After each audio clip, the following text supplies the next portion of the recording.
ಇನ್ನು ಬಿಜೆಪಿ ರಾಜ್ಯಾಧ್ಯಕ್ಷರಾಗಿ ವಿಜೇಂದ್ರ ಮುಂದುವರಿಬಾರದು ಅಂತ ಯತ್ನಾಳ್ ಪಟ್ಟು ಬಿಡ್ತಾ ಇಲ್ಲ. ಅದೇನು ಮಾಡ್ತೀರಾ ಮಾಡ್ಕೊಳ್ಳಿ ಅಂತ ವಿಜೇಂದ್ರ ಬಣ ಈಗ ತಿರುಗೇಟು ಕೊಟ್ಟಿದೆ.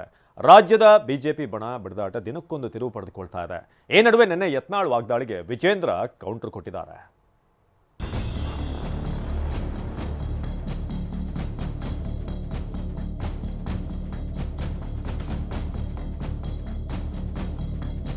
ವಿಜಯೇಂದ್ರ ಯತ್ನಾಳ್ ನಡುವೆ ನಿಲ್ಲದ ವಾಗ್ಯುದ್ಧ. ರೆಬಲ್ ನಾಯಕನ ಆರೋಪಕ್ಕೆ ವಿಜಯೇಂದ್ರ ತಿರುಗೇಟು. ರಾಜ್ಯ ಬಿಜೆಪಿಯಲ್ಲಿ ಭುಗಿಲೆದ್ದಿರೋ ಬಣರಾಜಕೀಯ ಕಾಡ್ಗಿಚ್ಚಿನಂತೆ ಪಕ್ಷಕ್ಕೆ ಹಬ್ಬುತ್ತಿದೆ. ದಿನದಿಂದ ದಿನಕ್ಕೆ ಆಕ್ರೋಶದ ಕಿಚ್ಚು ಹೊತ್ತಿ ಉರಿತಿದೆ. ಈಗಾಗಲೇ ದೆಹಲಿಗೆ ತೆರಳಿರೋ ಯತ್ನಾಳ್ ನೇತೃತ್ವದ ವಿಜಯೇಂದ್ರ ವಿರೋಧಿ ಬಣ ಹೈಕಮಾಂಡ್ಗೆ ದೂರು ನೀಡಿದೆ. ಅಲ್ಲದೆ ಅವಕಾಶ ಸಿಕ್ಕಾಗಲೆಲ್ಲ ರೆಬಲ್ ನಾಯಕರು ವಿಜಯೇಂದ್ರ ವಿರುದ್ಧ ಆರೋಪಗಳ ಬಾಣವನ್ನೇ ಪ್ರಯೋಗಿಸುತ್ತಿದ್ದಾರೆ. ನಿನ್ನೆ ತಮ್ಮ ವಿರುದ್ಧ ಯತ್ನಾಳ್ ನಡೆಸಿರುವ ವಾಗ್ದಾಳಿಗೆ ವಿಜಯೇಂದ್ರ ತಿರುಗೇಟು ಕೊಟ್ಟಿದ್ದಾರೆ. ಯಾವ ಕ್ಷಣದಲ್ಲಿ ಬೇಕಾದರೂ ಅಧ್ಯಕ್ಷರ ಆಯ್ಕೆ ನಡೆಯಬಹುದು ಅಂತ ಸುಳಿವು ಕೊಟ್ಟಿದ್ದಾರೆ. ಲಿಂಗಾಯತರಲ್ಲಾದ್ರೆ ನೀವೇನಾ? ಲಿಂಗಾಯತರಲ್ಲಾದ್ರೆ ನೀವೇ ಅವ್ರ ರೇಸಲ್ಲಿ? ನನಗೆ ಎಲ್ಲರೂ ಕೂಡಿ ನೀನು ಸ್ಪರ್ಧೆ ಮಾಡ್ಬೇಕಂದ್ರೆ ನಿಲ್ತೇನೆ. ನಾನೇ ಆಗಬೇಕು ಅನ್ನೋಂಥ ಉದ್ದೇಶದಿಂದ ಈ ನಮ್ಮ ಗುಂಪಿಲ್ಲ. ನಾವು ಎಲ್ಲರೂ ಕೂಡಿ ಸಾಮಾಜಿಕ ನ್ಯಾಯ ಸಿಗಬೇಕು. ಇಂಥ ಭ್ರಷ್ಟ ಕುಟುಂಬ ಮತ್ತು ಕುಟುಂಬಶಾಹಿ ಹಿಂದುತ್ವದ ಹೆಸರು ಇಲ್ಲಾರಂಥ ಕುಟುಂಬ ಹೋಗ್ಬೇಕು ಅನ್ನೋದು ಬಿಟ್ಟರೆ ಯತ್ನಾಳ್ ಅಧ್ಯಕ್ಷ ಆಗಬೇಕು, ವಿರೋಧ ಪಕ್ಷ ಆಗಬೇಕು, ಏನೂ ನಮ್ಮಲ್ಲಿಲ್ಲ. ರಾಜ್ಯದ ಅಧ್ಯಕ್ಷರ ಚುನಾವಣೆ ಅಥವಾ ಆಯ್ಕೆ ಪ್ರಕ್ರಿಯೆ ಯಾವ ಕ್ಷಣದಲ್ಲಿ ಬೇಕಾದರೂ ಆಗ್ತದೆ. ಬಹುಶಃ 20ನೇ ತಾರೀಕೊಳಗೆ ಇವೆಲ್ಲವೂ ಕೂಡ ಪ್ರಕ್ರಿಯೆ ಮುಗಿಯುತ್ತೆ ಅನ್ನುವ ಸೂಚನೆಗಳು ಬರ್ತಾ ಇದೆ. ನಾನು ಕೂಡ ಕೆಲವರ ಹೇಳಿಕೆಗಳನ್ನು, ಮುಖಂಡರ ಹೇಳಿಕೆಗಳನ್ನು ನಾನು ಕೂಡ ಗಮನಿಸಿದ್ದೇನೆ. ಕಾರಣಾಂತರಗಳಿಂದ ಈ ಹೇಳಿಕೆಗಳಿಗೆ ಪ್ರತಿಕ್ರಿಯೆನ ನಾನು ಕೊಡೋದಕ್ಕೆ ಹೋಗಿಲ್ಲ. ನಾನು ಕೂಡ ಹೇಳಿಕೆಯನ್ನು ಕೊಡ್ಕೊಂತ ಕೂತ್ರೆ ಸರಿ ಹೋಗೋದಿಲ್ಲ. ಅದು ಪಕ್ಷಕ್ಕೂ ಕೂಡ ಮುಜುಗರ ಆಗ್ತದೆ, ಕಾರ್ಯಕರ್ತರು ಕೂಡ ಮುಜುಗರ ಆಗ್ತದೆ. ಇನ್ನು ಯಡಿಯೂರಪ್ಪ ಕುಟುಂಬದ ಬಗ್ಗೆ ಮಾತನಾಡಿದ ಯತ್ನಾಳ್ ವಿರುದ್ಧ ವಿಜಯೇಂದ್ರ ಕಿಡಿಕಾರಿದ್ದಾರೆ. ನೋಡ್ರಿ, ನಮ್ಮದು 3 ಪಾಯಿಂಟ್ ಐತಿ. ಒಂದು ಕುಟುಂಬ ಶಾಹಿ ಏನಂತ ನಮ್ಮ ಪ್ರಧಾನಮಂತ್ರಿಗಳು ಮೇಲಿನ ಮೇಲೆ ಹೇಳ್ತಾರೆ. ಇದೇನದು ಪರಿವಾರವಾದವನ್ನು ನಾವು BJP ಬಿಟ್ಟಿವನಂತ ಸಂಕೇತ ಕೊಡಬೇಕಾಗಿದೆ. ಒಂದು ಭ್ರಷ್ಟ ಕುಟುಂಬ, ಕರಪ್ಟ್ ಫ್ಯಾಮಿಲಿ ಇನ್ ಕರ್ನಾಟಕ, ಅದನ್ನು ಕೊನೆಗಾಣಿಸ್ಬೇಕಾಗಿ ಕರಪ್ಟ್ ಅಲ್ಲಕ್ಕೆ ED ರೇಡ್ ಮಾಡಿದ್ದು ಐತಲ್ಲ. ಅಲ್ಲಿ ಪಕ್ಷದ ಯಾವುದೇ ದೆಹಲಿ ಮಟ್ಟದ ನಾಯಕರು ಯಾವುದೂ ಕೂಡ ಇದಕ್ಕೆ ಬೆಂಬಲವನ್ನು ನೀಡೋದಕ್ಕೆ ಸಾಧ್ಯ ಇಲ್ಲ.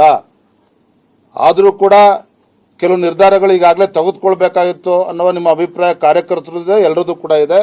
ಆದರೂ ಕೂಡ ಎಲ್ಲವೂ ಕೂಡ ಬರುವಂಥ 8-10 ದಿನಗಳಲ್ಲಿ ಎಲ್ಲದೂ ಕೂಡ ಉತ್ತರ ಸಿಗ್ತದೆ. ಅದಕ್ಕಿಂತ ಮುಂದೆ ಹೋಗೋದಿಲ್ಲ, ಎಲ್ಲವೂ ಕೂಡ ಸುಖಾಂತ್ಯ ಆಗ್ತದೆ.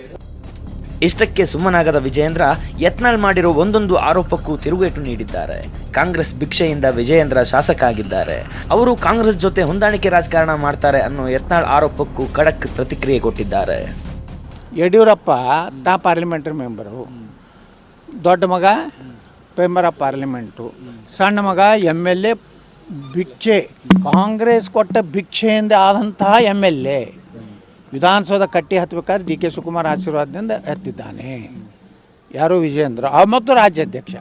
ಭಾಳ ಯಶಸ್ವಿಯಾಗಿ ಕಳೆದ 1 ವರ್ಷದಲ್ಲಿ ಕೆಲವರು ಹೇಳ್ತಾ ಇದಾರಲ್ಲ ಹೊಂದಾಣಿಕೆ ರಾಜಕಾರಣ ಅಂತೇಳಿ, ಹೊಂದಾಣಿಕೆ ರಾಜಕಾರಣ ಮಾಡ್ಕೊಂಡಿದ್ದರೆ ಬೆಂಗಳೂರಿಂದ ಮೈಸೂರು ಪಾದಯಾತ್ರೆ ಮಾಡ್ತಿದ್ವಿ. ಹಾಗಾದ್ರೆ ಸಿದ್ದರಾಮಯ್ಯನವ್ರ ವಿರುದ್ಧ ಯಾವ ಸಿದ್ದರಾಮಯ್ಯನವ್ರ ಆರ್ಭಟ ತಡೆಯೋದಕ್ಕೆ ಸಾಧ್ಯ ಆಗ್ತಿರಲಿಲ್ವೋ, ಬೆಂಗಳೂರಿಂದ ಮೈಸೂರಿನ ಪಾದಯಾತ್ರೆ ಪರಿಣಾಮ ಒಂಟಿಗಾಲಲ್ಲಿ ನಿಲ್ಲಿಸ್ತಕ್ಕಂಥ ಕೆಲಸ ಭಾರತೀಯ ಜನತಾ ಪಾರ್ಟಿ ಮಾಡಿದ್ದೇವೆ, ನಮ್ಮ ಕಾರ್ಯಕರ್ತರು ಮಾಡಿದ್ದಾರೆ. ಹಾಗಾಗಿ ವಿಜಯೇಂದ್ರ ಆಗಲಿ, ನಮ್ಮ ಪಕ್ಷದ ಯಾರೇ ಮುಖಂಡರಾಗಲಿ ಹೊಂದಾಣಿಕೆ ರಾಜಕಾರಣ ಮಾಡ್ತಕ್ಕಂಥ ಪ್ರಶ್ನೆನೇ ಇಲ್ಲ. ಇನ್ನು ಅನುಭವದ ಕೊರತೆಯಿಂದ ಶ್ರೀರಾಮುಲುಗೆ ವಿಜಯೇಂದ್ರ ತಿರುಗೇಟು ಕೊಟ್ಟಿದ್ದಾರೆ. ನಂಗೆ ನನ್ನದೇ ಆದ ಅನುಭವ ಇದೆ ಎಂದಿದ್ದಾರೆ. ಮುಂಬರುವಂತಹ ದಿನಗಳಲ್ಲಿ ಯಡಿಯೂರಪ್ಪರ ಆಶೀರ್ವಾದದಿಂದಲೇ ಮುಂದುವರಿಬೇಕಾಗಿದೆ.